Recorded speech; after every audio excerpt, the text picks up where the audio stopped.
ये कलिजुगर उद्धार पाइबार संसार भितर रही परिवार भितर रही विषया बासना रे बुडी रही तथापि ये कलिजुगर मनीष उद्धार पाइबार किसी बाट सहज सरलिया अच्छी कि सहज सरलिया बाट किसी अच्छी कि अच्युतानंद महापुरुष लिखिले मालिकार बोले हाँ रे राम अच्छी बोले नाम रे हो आश्रिता निराकार निरंजन अच्युत दे तु ही आश्रय कर नाम तत्व सुजने तु ही आश्रय कर नाम तत्व सुजने बोले नाम रे हो आश्रित निराकार निरंजन अच्युत केतकी फूल आश्रय कर नाम तत्व राम रे हरेर नाम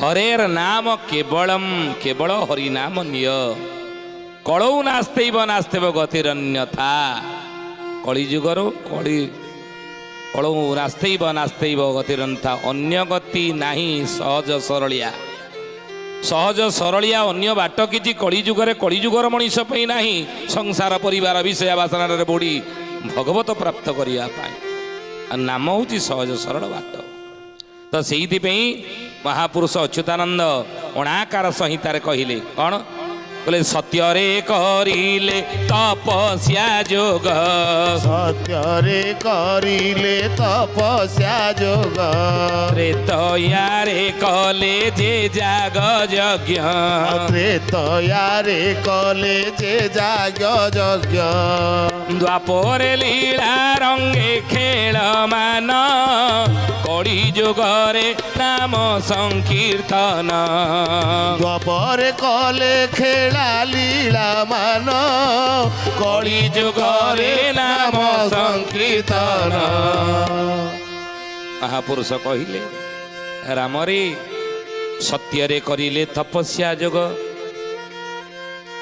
साधु संत ऋषि मुनि ज्ञानेन्द्र जोगींद्र माने भगवत प्राप्त करिया पाई ये मनीष जन्म रे ईश्वर प्राप्त करिया पाई कौन करुले तपस्या करुले तपस्या जोग कले से समय यहाँ सहजिया बाट थिला तांको पई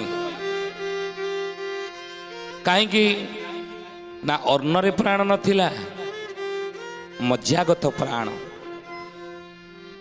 त्रेतया अरे कले जे जाग यज्ञ त्रेतया जुगरे जाग यज्ञ द्वारा ईश्वर प्राप्त भगवत प्राप्त से समय साधु संत महात्मा ऋषिमुनि माने करुले कहीं ना त्रेतया जुगरे अर्णरे प्राण नथिला प्राण थिला कोउटी जीवन थिला कोउटी ना अस्थिगत प्राण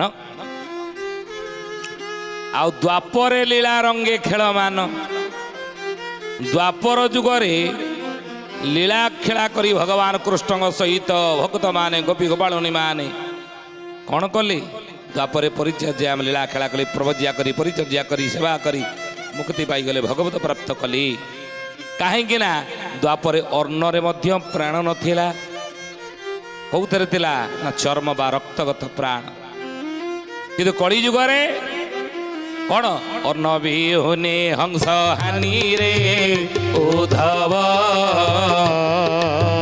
जोग साधि बाका घेनी रे उद्धव राधे गोविंद गोविंद गोविंद हे उद्धव पदुगाड़ुच्छे मकरंद हे उद्धव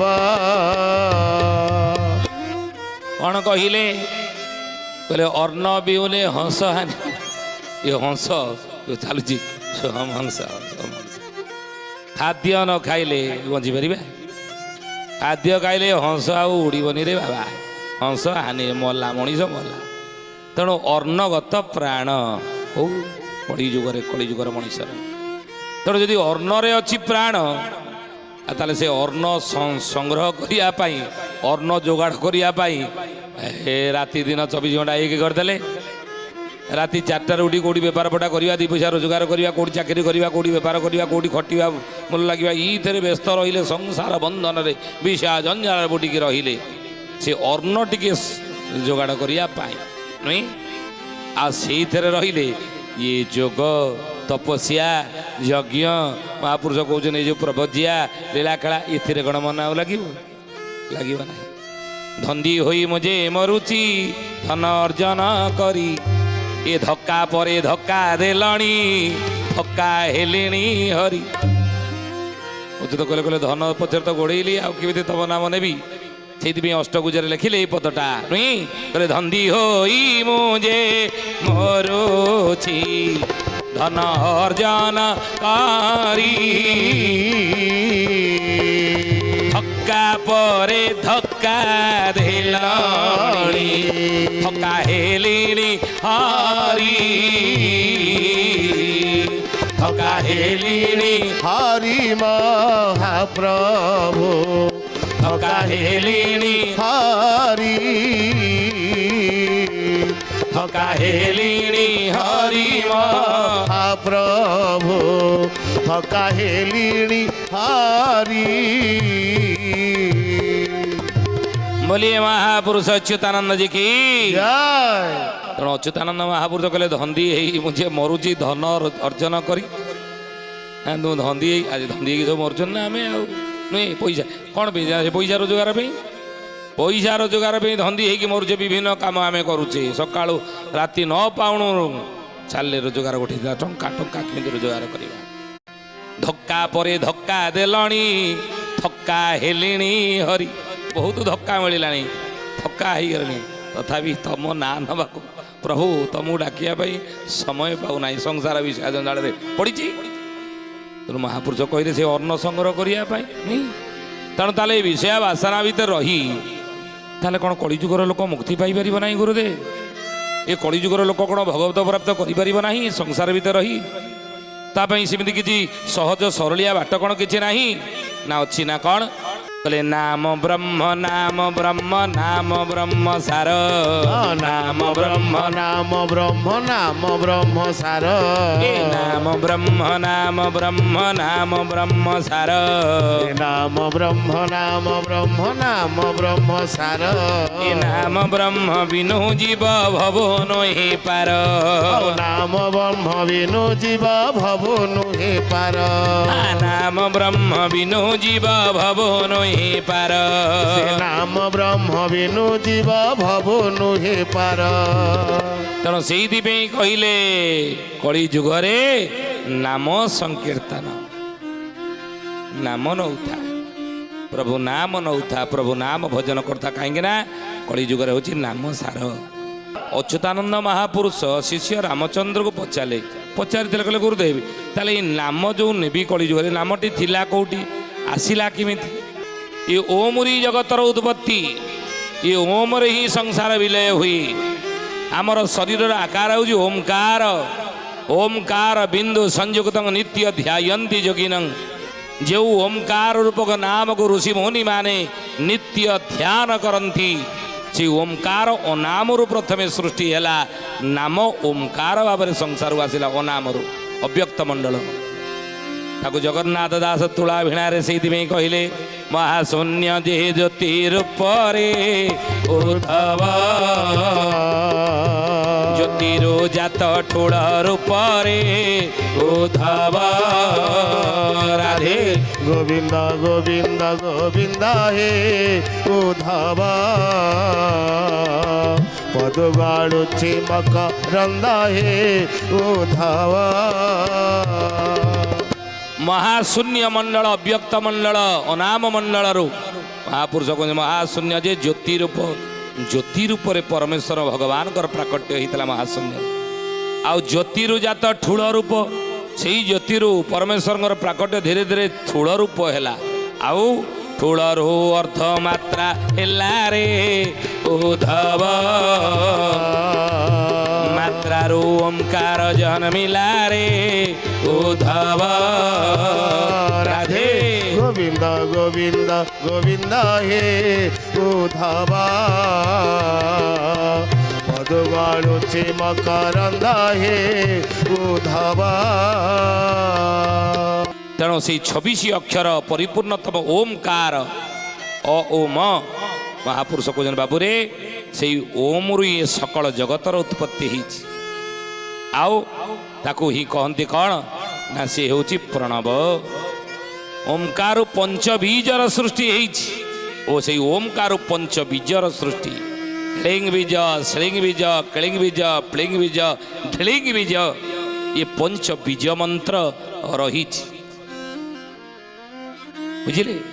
ତେଣୁ ସେଇଥିପାଇଁ କହୁଛନ୍ତି ବୀଜକୁ ଚିହ୍ନିଲେ ନାମକୁ ଚିହ୍ନିବ ନାମେ ଅନାଦି ନିବାସ ସେ ନାମ ବ୍ରହ୍ମ ଯେ ଅଟେ ଜ୍ୟୋତି ବ୍ରହ୍ମ ଅନାମ ତହିଁ ପ୍ରକାଶ অনাম তহি প্রকাশ হে সুজনে অনাম তহি প্রকাশ অনাম তহি প্রকাশ হে সুজনে অনাম তহি প্রকাশ। ତେଣୁ ସେଇ ନାମ ବୀଜକୁ ଚିହ୍ନିଲେ ନାମକୁ ଚିହ୍ନିମୁ ନାମେ ଅନାଦି ନିବାସ ନାମରେ ହିଁ ଭଗବାନ ଅନାଦି ନିବାସ କରନ୍ତି। ତେଣୁ ଖାଇବା ବେଳେ ଶୋଇଲା ବେଳେ ପିଇଲା ବେଳେ ବସିଲା ବେଳେ ସାଇକେଲ ଗଲାବେଳେ ଟ୍ରେନ ଗଲାବେଳେ ବସ୍ରେ ଗଲାବେଳେ କାର୍ରେ ଗଲାବେଳେ ଯେଭଳି ଯେଉଁ କର୍ମରେ ଆପଣ ଥାଆନ୍ତୁ ନା କାହିଁକି ଅଚ୍ୟୁତାନନ୍ଦ ମହାପୁରୁଷ ମାଳିକା ମାଧ୍ୟମରେ ଶିଷ୍ୟ ରାମଚନ୍ଦ୍ର କହୁଛନ୍ତି ବାବୁରେ କଳିଯୁଗର ଲୋକମାନଙ୍କୁ ଏଇ ଦିଗ୍ଦର୍ଶନ ଦେଇ ସଂସାର ଭିତରେ ରହି ପ୍ରତିଟି କାର୍ଯ୍ୟ ବେଳେ ପ୍ରଭୁ ନାମ ସେ ନେଉଥାନ୍ତୁ ଭଗବତ ନାମ ନେଉଥାନ୍ତୁ। କାହିଁକି ନା ଆଗ ହୁଁ ଯେ ନାମ ଥିଲା ରୂପକୁ ଗଢ଼ିଲା ବାବୁ রূপকু গঢ়িলা ରୂପର ଭିତରେ ରାମ ପୁରୀ ପ୍ରକାଶିଲା ବାବୁ ପୁଣି প্রকাশিলা ଆଗେ ନାମ ନା ଆଗେ ରୂପ ଆଗେ ନାମ ରୂପ ନୁହଁ। ଆମେ ଦିଆସିଲି ନାଁଟା କହିଲା ବେଳକୁ ଆମ ଆଖି ଆଗରେ ସେ ରୂପଟା ଆସିଯାଉଛି ଦିଆସିଲା ଏଇଭଳିଆ ହେଇଥିବ ନାଇଁ। ତେଣୁ ନାଁ ନେଲା କ୍ଷଣି ବାଘ କହିଲା କ୍ଷଣି ଆମ ଆଖି ଆଗରେ ବାଘର ଚିତ୍ର ନାଚି ଉଠେ ତାର ପ୍ରତିଛବି ନାଚି ଉଠେ। ତେଣୁ ଆଗେ ହେଲା ନାମ ଦ୍ୱିତୀୟରେ ହେଉଛି ରୂପ। ତେଣୁ ଆଗ ହୁଁ ଯିଏ ନାମ ଥିଲା ତାପରେ ଦ୍ୱିତୀୟରେ ରୂପକୁ ଗଢ଼ିଲା। ମା ଗର୍ଭରେ ଯେତେବେଳେ ଆମେ ଥିଲେ ଏ ରୂପ ଗଠନ ହେବା ପୂର୍ବରୁ ମାର ଜରାୟୁ ଏ ଜ୍ଞାନୀଗୁଣୀ ମଣ୍ଡଳୀ ଶୁଦ୍ଧି ଜାଣି ମାର ଗର୍ଭ ଭିତରେ ଥିଲାବେଳେ ସେତେବେଳେ ମହାପୁରୁଷ କହୁଛନ୍ତି ପ୍ରଥମେ ରୂପ ହେଇନଥିଲା ପ୍ରଥମେ ନାମର ଆଗେ ଉତ୍ପତ୍ତି ହେଲା। ଆଉ ରୂପର ଭିତରେ ନାମ ପୁରୀ ପ୍ରକାଶିଲା। ନାମକୁ ଚିହ୍ନିଲେ ସିନା ରୂପକୁ ଜାଣିବ ବାବୁ রূপকু জানিব ରୂପ ନଥିଲେ ବାବୁରେ କାହୁଁ ଭଣାଇବ ବାବୁ কাহু ভণাইব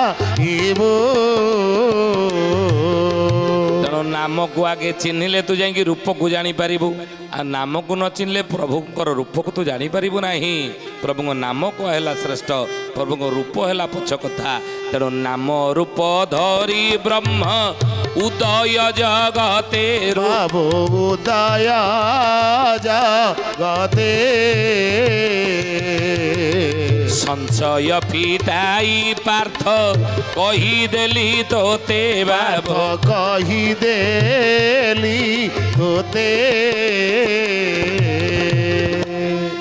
ଅଚ୍ୟୁତାନନ୍ଦ ମହାପୁରୁଷ ମାଳିକାର ନାମ ହେଲା କାଳ ପ୍ରଦୀପ ଗୀତା। କାଳ ପ୍ରଦୀପ କହିଲେ କାଳକୁ ପ୍ରଦୀପ କହିଲେ ଆଲୁଅ ଦେଖେଇବା।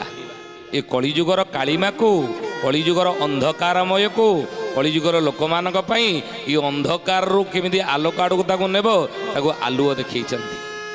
ବୁଝିଲେ ଆଲୁଅ ଦେଖେଇଛନ୍ତି କାଳ ପ୍ରଦୀପ।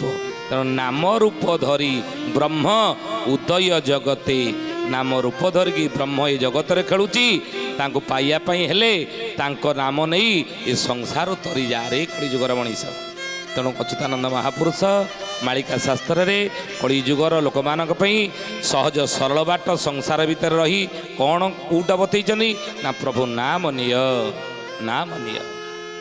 ଜ୍ଞାନୀ ଗୁଣୀ ମଣ୍ଡଳୀ ସୁଧିଜନେ ଆତ ସମୟ ହେଇଛି ତ ଆସନ୍ତୁ ବାଣୀକି ବିରାମ ଦେବା ପ୍ରଭୁଙ୍କର ନାମ ନେଇ ପୁଣି ଆସନ୍ତା ଅଧ୍ୟାୟରେ ମାଳିକାର ଆଉ ଗୋଟେ ବିଷୟରେ ଆମେ ଆଲୋଚନା କରିବା। ରହୁଛୁ ହରିଓମ ଶାନ୍ତି ଶାନ୍ତି ଶାନ୍ତି ସର୍ବାରିଷ୍ଟ ସୁଶାନ୍ତିରେ ଭବତୁ।